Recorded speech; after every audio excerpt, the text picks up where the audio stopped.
¿Tiene algún otro temita o No, metemos no. ¿Quién quiere meter en el lío ahora? No, no, el lío no.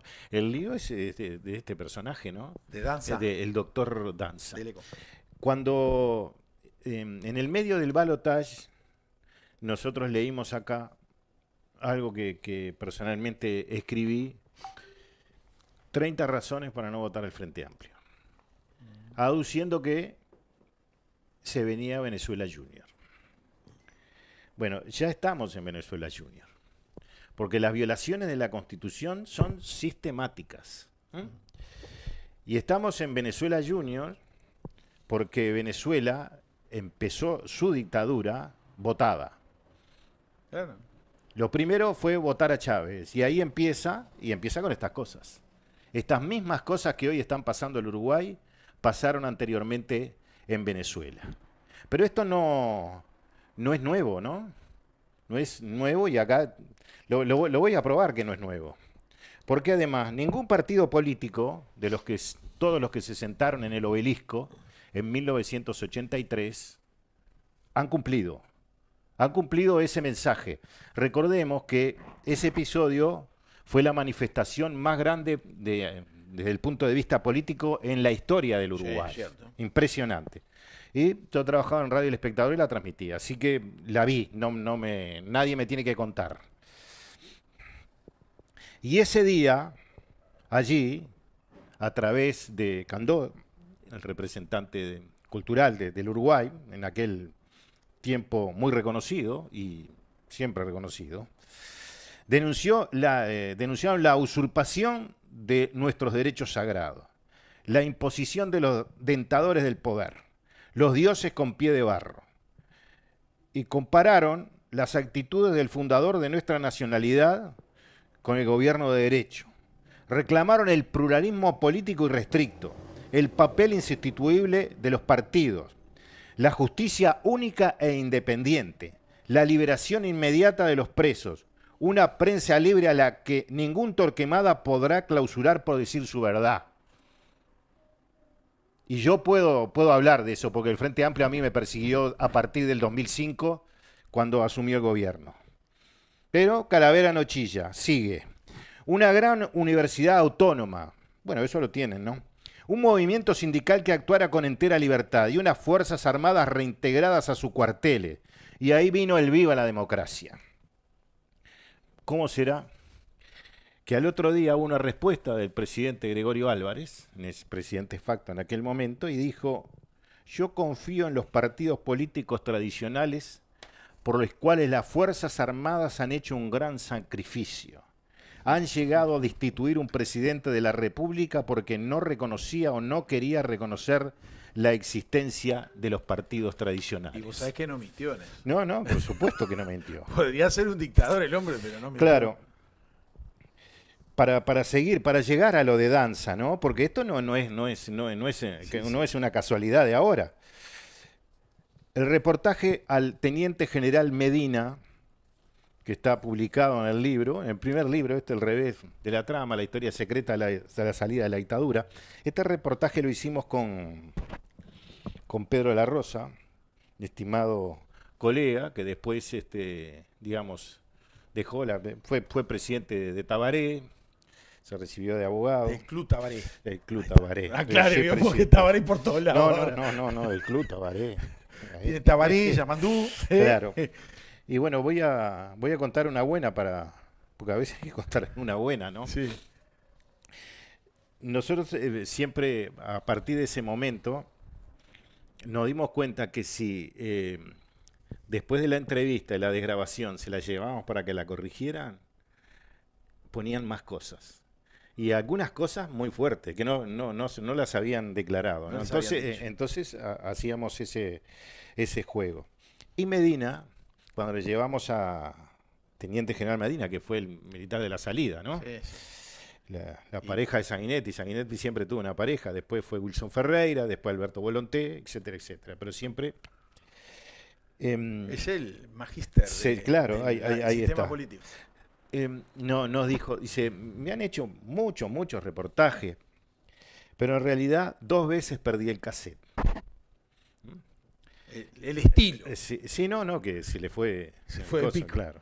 dice, la primera fue con un gran periodista, Di Candia, que hizo un reportaje para el semanario Búsqueda, que tuvo una gran repercusión porque el propio Medina llegó a decir que él había autorizado que se reprimiera, se torturara, ¿no?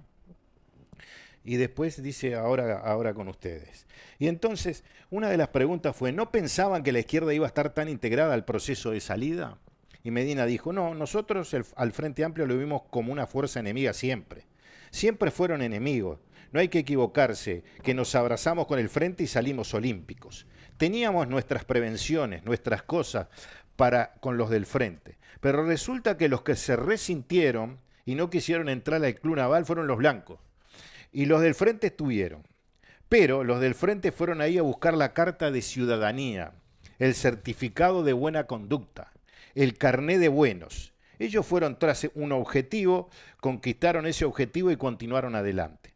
Nosotros teníamos el convencimiento de que los Frente Amplistas iban a hacer todo lo posible por enredarnos. No creíamos en la honestidad de procederes como después se vio claro. La pregunta fue ¿cuándo? En el plebiscito de la ley de caducidad. Y entonces, no sé si fue Pedro, fui yo. ¿Usted cree que ellos, habiendo participado en el pacto del Club Naval, debieron acompañar la ley de caducidad? Ellos, si encontraban que éramos potables para hablar con nosotros, potables para que cediéramos el poder, no podían después abroquelarse y decir, estos nos ceden el poder y ahora los queremos juzgar. Y después las preguntas fueron en dirección a la actuación de Sereñi. Y preguntado si Sereñi actuó distinto a Ferreira Aldunate. Y dijo, Sereñi tenía otros compromisos.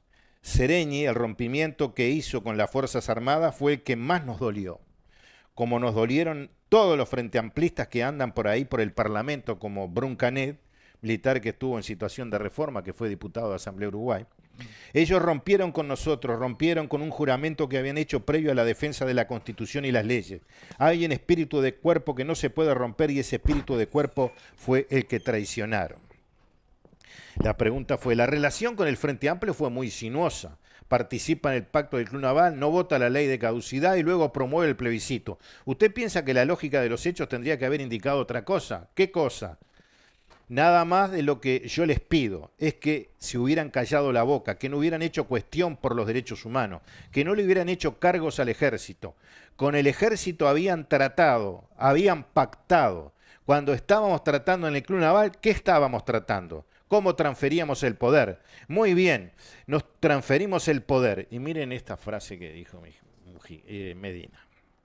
Ustedes ocupan todos los cargos nacionales y nosotros... Ah, no, ustedes van presos. ¿No? Y más adelante, la pregunta es, ¿usted salió convencido del Club Naval que no había revisionismo? Sí, porque así lo quisieron los colorados y después los blancos, que no estuvieron en el Club Naval. La misma decencia que le pedía al Frente y que no la tuvieron los blancos influidos por Ferreira Aldunate. Y acá viene otra historia, ¿no? Si usted estaba convencido que no había revisionismo, ¿cómo después debe guardar en el cofre Ford las citaciones? ¿No lo hicieron por miedo? No es miedo. Ferreira no nos quería a nosotros, ni yo lo quería como un hermano. Era una situación difícil. Si las sacábamos del cofre Ford y se presentaban a la justicia, era un cuadro tristísimo del cual no nos levantábamos nunca más y quedábamos como monigote. ¿Usted le advirtió a Sanguinetti? Fue la pregunta. Yo estaba jugado. No es que le hubiera dicho o no le hubiera dicho. Cuando le dije a Ferreira Aldunate que no iba a entregar las citaciones, ya le había manifestado al presidente que las citaciones no eran objeto de tramitación ni nada.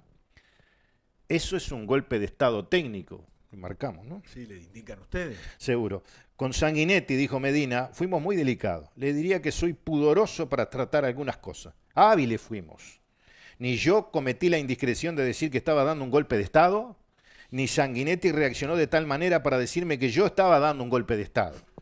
Entonces, el asunto se tocó y no se tocó. Estuvo ahí. Nunca tuvimos un sinceramiento con Sanguinetti porque era romper todo. Haciéndonos un poco los entendidos, pudimos enderezar la cosa. Y después, ¿cómo cree que se convenció Wilson de votar la ley de caducidad? Seguro que 2 meses antes aproximadamente de la ley de caducidad hubo una reunión de Wilson Ferreira Aldunate con sus allegados y con una serie de periodistas. Había 20, 30 periodistas, incluido yo. Y Wilson hizo un discurso de 1 hora sobre el tema, directamente sobre el tema, y dijo que el Partido Nacional iba a presentar un proyecto y que quería meter presos a militares que hubieran violado los derechos humanos durante la dictadura, y no de un dígito, de más de un dígito, ¿no? Claro que el Partido Nacional presentó el proyecto y no lo votaron los colorados, el Partido Colorado que estaba en el gobierno, que había presentado unos días antes una amnistía lisa y llana. Y sí, tampoco votó el Frente Amplio, porque decían que era poco.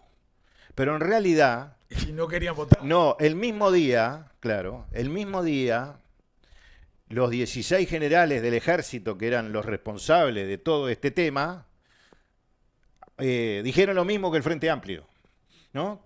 Que no lo querían, ¿no? Estos decían que era poco, los otros que no lo querían, es decir, en la misma línea. Y el Partido Comunista, en una sesión, dijo, déjenlo, porque ahora el Partido Nacional se va a partir.